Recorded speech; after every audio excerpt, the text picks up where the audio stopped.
আলাইকুম। ভালো আছেন আপনারা? আচ্ছা, আপনারা এতক্ষণ যে পারফর্ম করলেন আমি বসে বসে এটা দেখছিলাম। আমার কাছে মনে হলো অনেকদিন পরে নিজের দেশের মাটিতে খুব সুন্দর একটা স্টেজ পারফরমেন্স দেখলাম।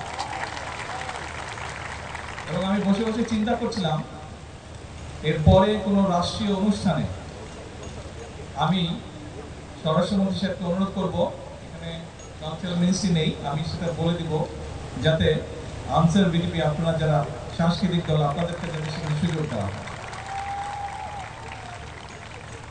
এবং অনেক সময় বাংলাদেশ থেকে সাংস্কৃতিক দল বিদেশেও যায় নিজের দেশের কৃষ্টি কালচার তুলে ধরার জন্য।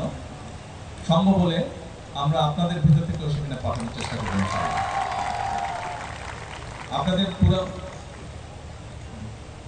আপনাদের সম্পূর্ণ অনুষ্ঠানটা সত্যি খুব সুন্দর ছিল, প্রত্যেকটা পারফরমেন্স খুব সুন্দর ছিল।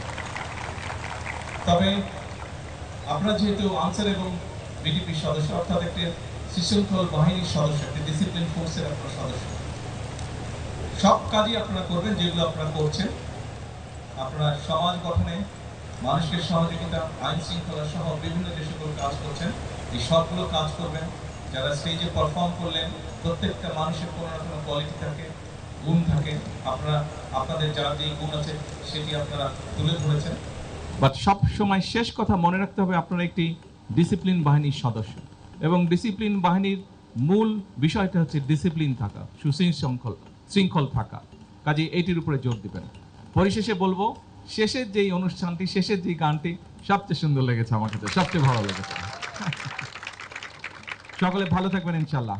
এবং আমি ব্যক্তিগতভাবে আমি দোয়া করি যেন এই যে আনসার বিডিপি যে কালচারাল গোষ্ঠীটি আপনারা যাতে ভবিষ্যতে ইনশাল্লাহ আরো ভালো আরো সুন্দর করতে পারেন। আসসালামু আলাইকুম।